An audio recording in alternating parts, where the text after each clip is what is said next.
one statistic. Shh. All right, one statistic. One statistic about how many kids in general stick with church after they graduate from high school. So kids who go to church while they're in middle school and high school, how many of them tend to stick with church after high school ends? And the statistic is only 64%. Only 64%. Or sorry, no, it's the opposite. 64% drop out. So for the purposes of this rough statistic, we'll have Teresa and Janelle keep standing. Everyone else on this side sit down. I can't sit. All right, then Janelle or Teresa. There you go. All right, look around. That is the statistic. Yep, you're sitting down too, Mac. Am I sitting down now? No. Shh. So just imagine this. According to statistics, if our youth group was average, then this many people would, after middle school and high school ends, not go to church anymore. Now, here's the bummer for me, is what we do at youth group and at Unleashed. All right, we don't do this just for fun. Okay, it is a lot of fun, but we don't do it just for fun. We do it because we want to help you guys become lifelong followers of Jesus. And so this is a statistic that actually keeps me awake sometimes. That bugs me. Like, I don't want any of you to drop out of church after high school, let alone 64% of you. You know, I did the math, okay? I'm smart like that. So I flipped the statistic because a 64% dropout rate means 46%. No, I can't do math. See? I failed. 36% stay with the church, right? That's what that means. 30%, only 36%. What grade is that? What is the 36%? If you got 36% in class, what grade would that be? F. Yeah. The point is this, and the question is this: what can we do to change that? All right, what can we do to change that? And especially you middle schoolers, and I'm so glad you are joining us, our incoming sixth graders. I'm so glad you're here. And tonight we're talking about why we do what we do at Unleashed. And we do actually some things a little differently than some youth groups do. And I want to talk about that because it's one of the ways we get at making sure that statistic is not true for us, okay? And this actually has something to do with Jesus' ministry and how he led his first followers and his disciples. So I want to share that with you tonight, a couple verses. So verse 1, we are going to look at the original buddy system, okay? So just to give you some context, this is from the Gospel of Mark. And it records how Jesus called these people to follow him. We call them apostles. They were Jesus' disciples, or like Jesus' students. And he gave them a pretty intense job to do about halfway through Jesus' ministry. Here's what it says in Mark chapter 6. It says, Jesus went around teaching from village to village. Calling the 12 to him, he began to send them out 2 by 2, and he gave them authority over impure spirits. These were his instructions. Take nothing for the journey except a staff. No bread, no bag, no money in your belts. Wear sandals, but not an extra shirt. Whenever you enter a house, stay there until you leave that town. And if any place will not welcome you or listen to you, leave that place and shake the dust off your feet as a symbol or testimony against them. Okay?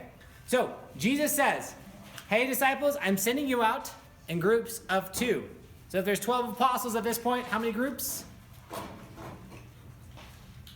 6. You are better at math than I am. Congratulations. Okay, so 6 groups. Now here's something that's kind of strange if you think about it. Jesus is sending his disciples out to go to the villages that he himself is going to go to preach, and he's sending them out to kind of get those villages ready. And so they're going out, they're doing these miracles, and they're saying Jesus, who we believe is the Messiah, is coming. Now, here's the question. Why did Jesus send them out 2 by 2? If you think about it, he had 12 apostles. He could have sent them out 1 by 1 and had double the impact. He could have had them visit twice as many places and get twice as many villages ready for his preaching and his good news. But he chose to send them out 2 by 2.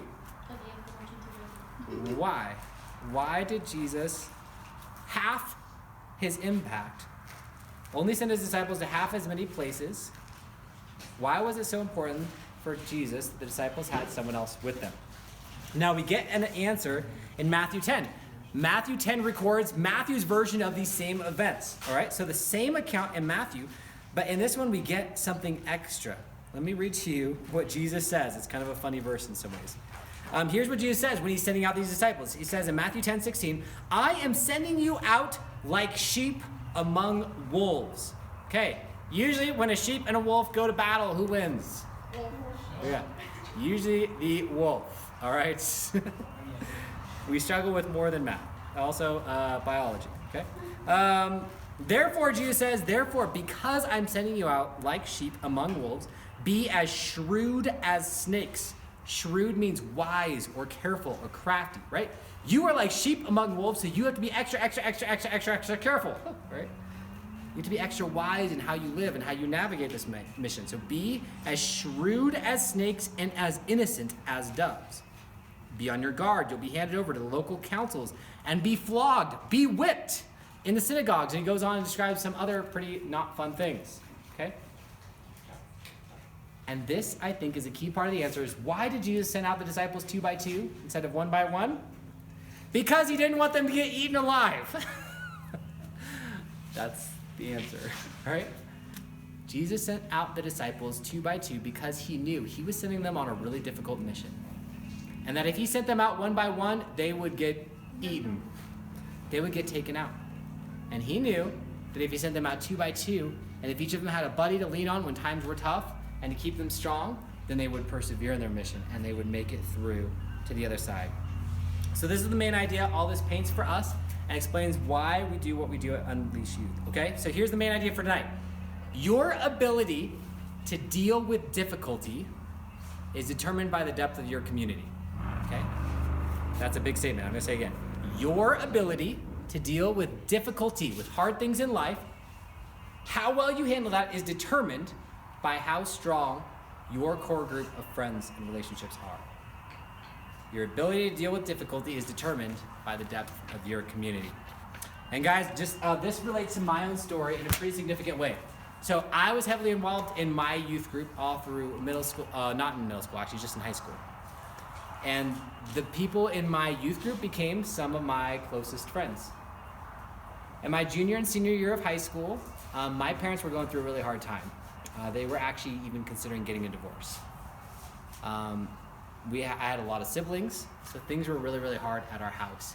And home was not a totally safe place for me and my family at that point in my life. Right? That was a really difficult time for me because home was no longer a safe place. And the only reason I think I made it through that time, not only as a Christian, but just even as a person emotionally healthy, is because my youth pastor was there for me and some of my closest friends who were all fellow Christians. And they were there for me and cared for me, and I could lean on them. For me, my ability to handle those difficulties was determined by the depth of my community. And I'm so thankful that by that time, I had a deep community that I could lean on. Right? Your ability to deal with difficulty is determined by the depth of your community. All right, so we shared that depressing statistic, 64%. 64% of middle school and high school students drop out after high school, church attenders. Now, I want to share with you a more encouraging statistic, all right? There was another study done that looked at the traits of students who not only keep going to church, but become very, very active Christians after high school. So not only do they keep going to church, but they serve. They're passionate about their relationship with Jesus. They pray, they read their Bibles, all right? And they looked at what are the common characteristics of these college-age young adult students. And what are the factors that they had in middle school and high school. And let's analyze that. And here's one of their findings. Close friendships and community. Let me give you two statistics that relate to that. 85% of those students who stuck and became rock star young adult Christians, 85% of them said, when I was in high school, I had a friendship with someone who encouraged me to grow spiritually. I had a close friend who encouraged me to grow spiritually. And 77% said that I had a close adult friend from my church community. I had a personal close friend who was an adult from my church community that wasn't my mom or dad. Right? Now, why I'm sharing all this is because it helps you understand why we do what we do here at Unleash Youth. So, every week we gather, we play some crazy games. Don't worry, middle schoolers, 6th graders, they're not usually this crazy, okay? But one of the reasons we play games every week is because sometimes we have new kids and we want them to feel welcome and start growing those friendships. And friendships grow when you laugh and do stuff together and throw dodgeballs at each other's faces, right? A little bit, all right? But that can be the beginning of a friendship and get walls breaking down. And then we have a message time like this, where I or one of our leaders or sometimes one of our students will share from the Bible a message that hopefully equips you in how to follow Jesus together. And then we break up into small groups. We have middle school guys together, middle school girls together, high school guys together, high school girls together. Now, it would be really easy for me to do what a lot of other youth groups do. You know what a lot of other youth groups look like? They look like game up front with 1 or 2 kids, worship time, message, go home. We don't do that because we want you guys, middle school girls, we want you to become friends with Janelle and friends with each other and learn how to lean on each other and get to know each other and pray for each other and be there for each other. Because your ability to handle difficulty in life and past high school is determined by the depth of your community, by how deep you have strong friends who are Christians.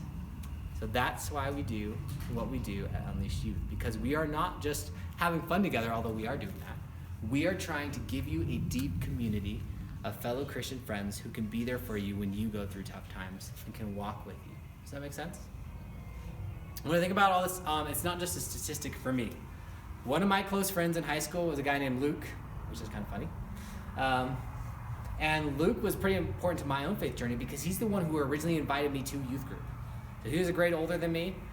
We were good friends. We played in a band together. But sadly, around his junior and senior year, he started getting some other friendships with non-Christians, got in like an unhealthy relationship with a girl. And at one point, me and another Christian friend basically confronted him and said, Luke, the way you're navigating this relationship is not good. Like, it doesn't look like you're doing this the way God would want you to. And he basically said, you're not being a good friend. If you love me, you would just accept me and be there for me no matter what I decide to do. In essence, what he was saying is I want your acceptance, but I don't want a deep friendship. I don't want a deep community where you challenge me or hold me accountable or ask me to actually follow Jesus' way. And so since that moment, our friendship kind of went downhill after that because he just didn't want that deep of a friendship is what he was saying. I don't want that deep of a community with you guys. And he kind of kept going, I would say, more and more off the rails to where pretty quickly after high school, he stopped following Jesus altogether. And as far as I know, does not consider himself a Christian today. Why? It started with him saying, I don't want deep friendships or accountability with Christians. I don't want to submit to that. I don't want that to be true of any of you guys. And I know sometimes community can be messy. It can be messy to say, hey, Ben, I care for you. And because I care for you, I see you doing this thing that's not actually good. And so I'm going to confront you on it. Like, that's uncomfortable to do, right? But it's necessary because that's what deep community looks like. That's what healthy friendship looks like. To not just be there for each other, yes, to do that, but also to be willing to hold each other accountable. Say, hey, you're going off in this area, and I don't think it's good for you. I think it's going to be hurtful for you. And because I care for you, I want to name that and encourage you to come back. Those are the kind of friendships we want to help you guys form here at Unleashed Youth. That's what we're about. So 6th graders, that's what we're inviting you into. And our mission, you can see it painted on the wall in our youth room, which maybe someday, hopefully, we'll go back to, is that we want to help you become lifelong followers of Jesus. Lifelong followers of Jesus. Not middle school followers of Jesus, not high school followers of Jesus, but lifelong followers of Jesus. And I'm convinced that if that's going to happen, part of the key to that is going to be you having deep friendships with your small group leader and with other strong Christian friends. So that is our goal. That is how we want to invite you to eventually, hopefully, become unleashed, to be set free to be all that God wants you to be. So, 6th graders, what's your t-shirt size? And adult sizes, small or medium?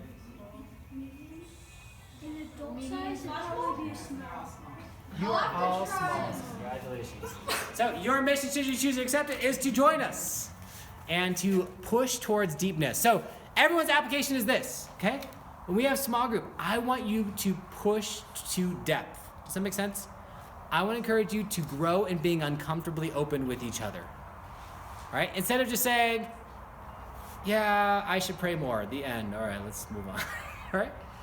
Open up and talk about why it's hard for you to pray more. Or maybe something else is going on that you're scared to talk about. I want to encourage you to risk being open and actually talk about that thing you're scared about. So, middle schoolers, sixth graders, welcome. Let me pray for us. I'll give you a t-shirt. Don't touch it though, you're dirty. No, just kidding.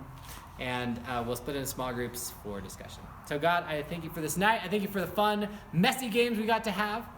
I thank you for these new sixth graders joining us. I pray that this would be the first night of many nights to come, where they not only join us, they don't just watch what happens, but they engage, they participate, and they're willing to go deep in our conversations so that they can grow deep friendships.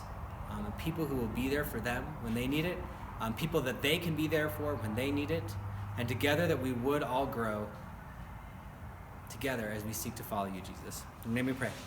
Amen.